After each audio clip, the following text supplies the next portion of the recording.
Well, it's 2 months, 60 days since my diagnosis for two types of cancer. Yep, I'm lucky enough to have prostate cancer and lymphatic cancer. And that means that it's travelling aggressively through my whole body.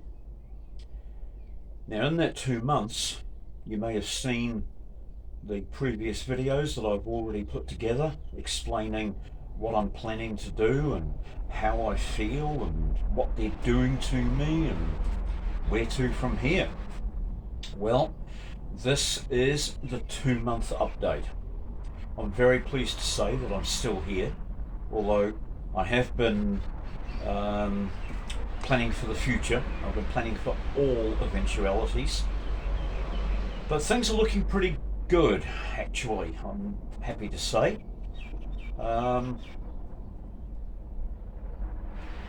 In this video there's 2 or 3 subjects that I want to cover.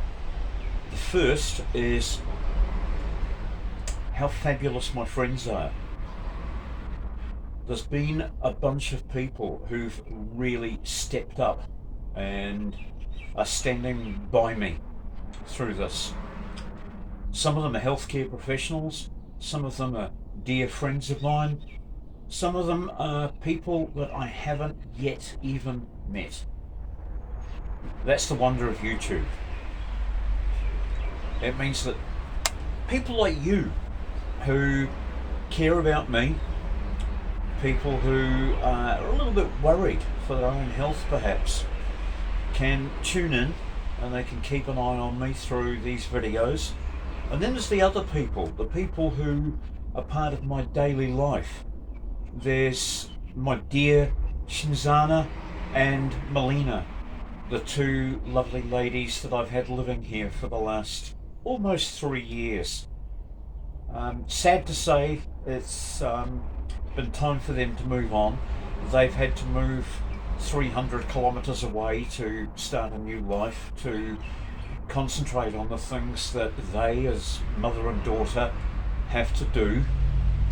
And they're still with me, we're still in touch, and Shinzana is a wonderful advocate. She's very clued up when it comes to alternative health, and she's helped me absolutely no end during the time that she's been here and during the time that she hasn't been here. While she's been away, we're staying in touch via Telegram on the net. We don't use Messenger, we don't use Facebook, because they're pretty well captured by the powers that be, and you can't talk about the things that you want to talk about. What I like about Telegram is that it's completely uncensored, and we can talk about any subject that needs to be talked about without the worry of having the powers that be come down on us and like they are in England, locking people up for discussing things that the powers that be feel they shouldn't be. Anyway, I've mentioned Shinzana and Melina. They're my 2 lovely ladies that have been here and have moved on. Other people that are very important to me. There's Patty. Pat's my go-to man. We do lots of stuff together. We help each other out on projects. We think the same way. We're made of the same stuff. Patty lives about 20 k's down the road, but he's passing through all the time, and it's wonderful to sit down and have a cup of tea and a catch up with a dear mate who thinks the same way that I do. There's Angie in Whakatane. Angie and I have been chatting via text on the internet for 3 years or so. We've only met once, but we've got a lot of friends in common, and Angie and I, we're like Paddy. We all live the same lifestyle. We're part of the same crew. There's Vicky Blaine. Vicky lives way down in New Plymouth, but Vicky and I also have been friends for how long, Vicky? 15 years, and she's been through a lot health-wise. She's got a lot of good advice when it comes to advocacy with the authorities, getting things from the government. Vicky's right up there. And Kath, my friend Kath, is a horse specialist. She's an equine aficionado. Kath is very clued up with veterinary practices, and Kath's one of the people who knows where to get this stuff, how to use it. I'm not going to mention it here on this video because, of course, YouTube doesn't like you talking about the contents of these syringes that get used by equine people, horse owners. Anita and Trevor are the management of the farmers market that I've been doing. Sad to say, over the last few weeks I've been too unwell to continue growing mushrooms, and so I haven't been to the farmers markets. But Anita and Trevor are still in touch with me. They're lovely people, and they are concerned for my well-being. They know that I'm alone, and they call in when they're on their way past and give me a phone call and just generally check on my well-being. I'm so lucky to have them. As well as Anita and Trevor, there's Arabella and her dad Richard. I forget who I met first, but both of them are fabulous people. Arabella and Richard, they just don't know how to say no. They're so incredibly helpful. They help me around here with physical tasks. They call in on me, just make sure that I'm in a good headspace. They're valuable people. And then there's health professionals like Matthew Carato. Matthew is an osteopath who's not practicing at the moment. He's taking a year or two off after COVID because he didn't want to go out and join the other idiots who did the dumb thing to themselves. So Matthew wasn't allowed to practice. Matthew took that time to go and buy himself a lifestyle block, as we call it here in New Zealand, a small acreage where he and his family could become self-sufficient. Matthew's been working hard on that for the last 2 or 3 years. We can't keep in touch through the medium that we first met, which was Facebook. So Matthew actually moved over to Telegram so that we could stay in touch. And Matthew as well has been a valuable friend to me. Someone who calls in here randomly with wee gifts to make sure that I'm okay and coping. And another one like that is Ian Mailman. Ian is someone that I met many years ago when I was doing the Gypsy Fair thing, travelling around the country, living in a house truck, and bringing joy and fun to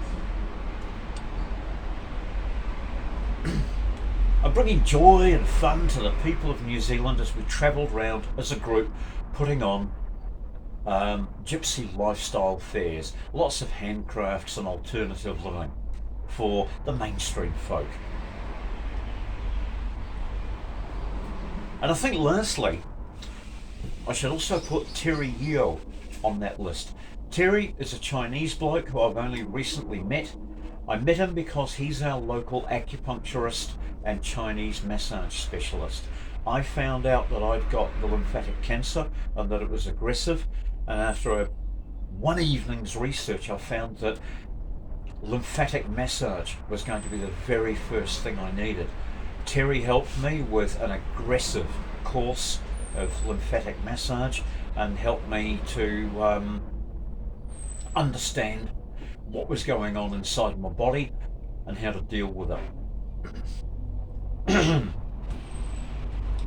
Now, someone else who I've not yet met but has shared my unwellness, and that's a lovely lady who goes by the name of Lady Anaya. Lady Anaya used to live here in New Zealand, but she made the big move to Melbourne about coming up for a year ago, and she's got struggles of her own that she's dealing with. She's got some very exciting news though at the moment. She is actually pregnant with twins. Although she's suffering health problems of her own, even though she's struggling with self problems of her own, she found herself in a situation a while ago where she got severely loved up by this Australian guy that she met, and she ended up pregnant, which is very exciting for her. Okay, the relationship didn't work out. They've split ties and they've both gone their own ways. But Lady Anaya has now, I guess she's achieved a dream of being able to have a family of her own. So I'm very excited for her. We're in touch regularly and I wish her the best. I hope she's watching this video. So that's my big loves out of the way. These are some of the people who are helping me through this that I couldn't do without. Honestly, thinking about all of these people brings a tear to my eye sometimes.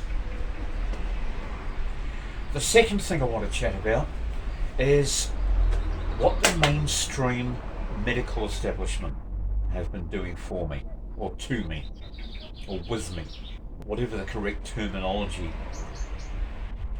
needs to be. So far, all they've done is prod and poke. I haven't had any treatment. I'm going to have to consult my notes here. I've had x-rays, ultrasounds, CT scans, MRI scans, and PET CT scans. Now, all of these are a little different. All of them are non-invasive. As well as those, I've also had a biopsy. They did a biopsy on my neck. There's a video up here that explains why they did that and exactly what they did and what the results were.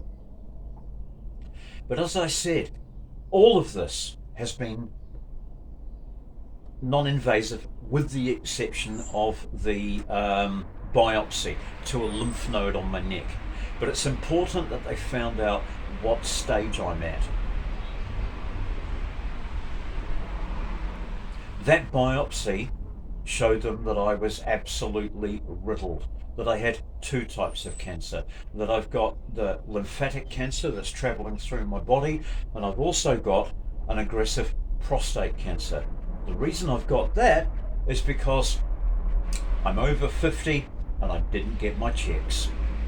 With prostate cancer, there are no symptoms in the early days. You can have it and not know. And that was me for many years. Symptoms developed, but I didn't know that they were prostate cancer symptoms. I thought that I had just a general unwellness. I've struggled through all sorts of health challenges over the last 3 years that I put down to just being systemic unwellness, not looking after myself. I knew that I was eating the right kind of foods. I've never eaten rubbish.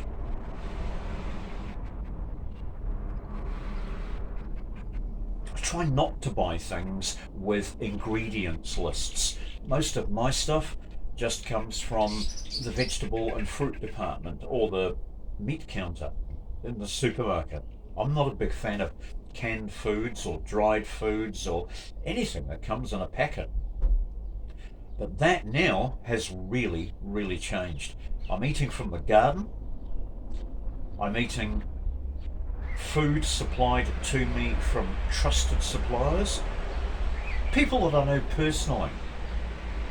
There's the avocado lady and the honey man and the fish guy. All of these people I know personally, and they're providing me with good quality nutrition. Yeah, I'm on a diet as well.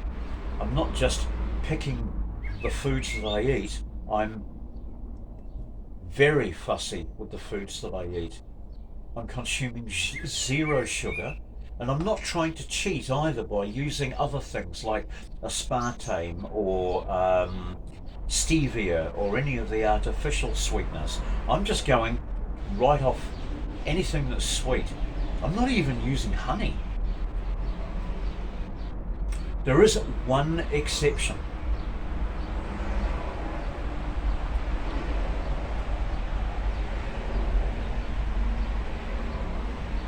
Every morning,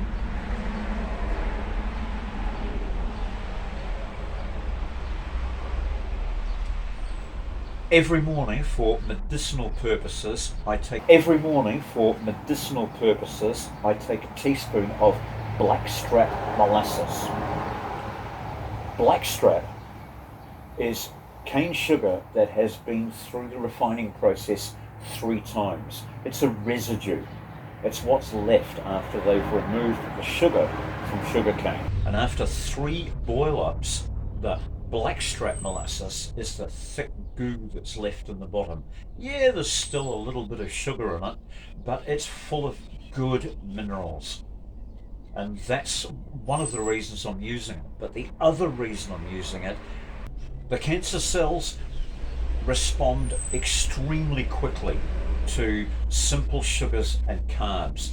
That's why I'm staying away from sugars and carbs. It feeds cancer.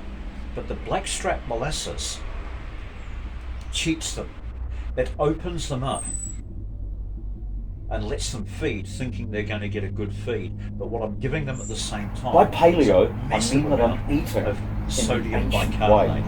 That I'm eating the way alkalizing my entire system. People ate before there were even farmers. I'm eating the diet of a hunter-gatherer. I'm eating green vegetables from my own garden, and I'm eating freshly caught meat and fish. There are no sugars whatsoever, and the keto part of this diet means that I'm forcing my body into ketosis. Ketosis is the state where your body is enduring a mild struggle. Your body feels hungry. Your body is under stress, and that encourages cellular regrowth. It gets rid of anything that's suboptimal and replaces it with fresh, sharp, healthy cells.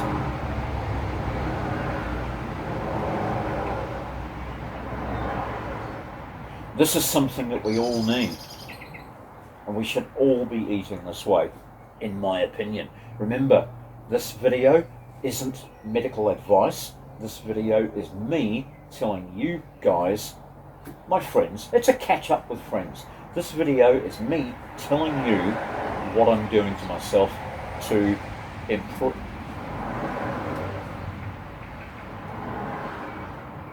improve my well-being. Now, in addition to the X-rays, the CT, the MRIs, the ultrasounds, the biopsies, the urine tests, the blood tests, in addition to all of that, which, incidentally, is not treatment. None of this is treatment. This is just investigation. The medical system have been investigating my state for the last 2 months. They haven't yet done anything that will improve my well-being. They haven't suggested any lifestyle changes. They haven't inquired about my diet. They haven't even asked about how I live, who I live with, who's taking care of me. All that has been left to me. What is my treatment protocol? Well, my treatment protocol is the horse paste, chlorine dioxide solution, which has become known as MMS, the miracle mineral solution. I don't agree with calling it that. because it's not about minerals, it's about oxygen. Chlorine dioxide is oxygenating your body, which is alkalizing your body. It's doing the same job as the baking soda. The horse paste, of course, is designed to remove parasites, but over the years, researchers, not the medical system, researchers, proper scientists, have discovered that the horse paste, with the ingredient that starts with O, actually possesses a second method of efficacy, as well as killing parasites and killing their eggs and breaking the parasite cycle. Believe it or not, it also works on cancerous tumor flesh. It kills and removes tumors from the body. It has proven efficacy in bones, organs, blood, muscles. It works to cleanse the whole body. Research that I've been looking at is from universities, but the medical system won't pick up on this research. The research is very, very positive, but the medical system seems to be tied to income. It's all about making huge amounts of money. And the active ingredient that's inside these syringes is now around 30 years old, and it's well out of its patent coverage. So therefore anybody can copy it. There are many generic versions of this available at extremely low cost, and I've found that it's working very well for my situation. I'm not suggesting that it's going to work for you. I'm just suggesting that you do your own research. And when I suggest do your own research, I don't mean use the search engine that everybody uses as a matter of course, because that one is bought and paid for by Big Pharma. What I'm suggesting is that you use a very impartial search engine. There are many out there. You just have to use one that doesn't carry the advertising, because of course advertising equals revenue. Revenue equals money for shareholders. You've got to protect your shareholders, so of course they promote whatever it is that's being advertised and hide the stuff that's not being advertised. So don't waste your time with the big G search engine. Use a real search engine, one that brings up all results. So here we are in week 8, 2 months since my diagnosis, and my dear friend Ian Mailman is very definite about one thing that I should be doing, and that's not saying that I am suffering from this affliction. Don't even use the word that begins with C. Try and find other ways of talking about it, because what you say, you think. What you think, you believe. What you believe comes to be true. Well, the fact is, I am already immeasurably more healthy than I've been in the last 2 to 3 years. Yeah, I've got lingering problems. I've still got the crutch here, because if I overdo it, there's times when my leg starts to give out and I do need the help of a crutch. I've also got the legacy of ruined teeth. Now, because I've been so very sick for so long, and because it's been so systemic, it's really taken a toll on my gums and my teeth. My oral health last year just fell to pieces, and since then it hasn't It's come back a bit. My gums are now repairing, but my teeth are ruined. I'm going to have my teeth out, and I'll be getting some false choppers in over the next few weeks. That's going to be the subject of a different set of videos. You don't need to know about that here. But over the last couple of weeks, I took drastic measures. I was scared about how things might progress.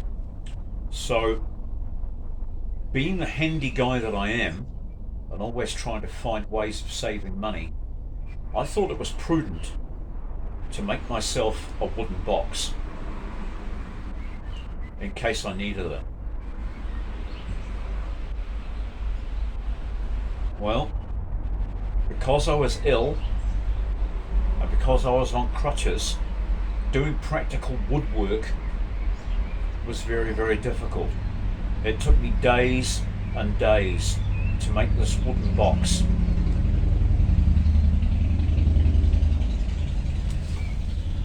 But the wooden box isn't what you think it's for. Come and have a look. I'll show you what I've been doing.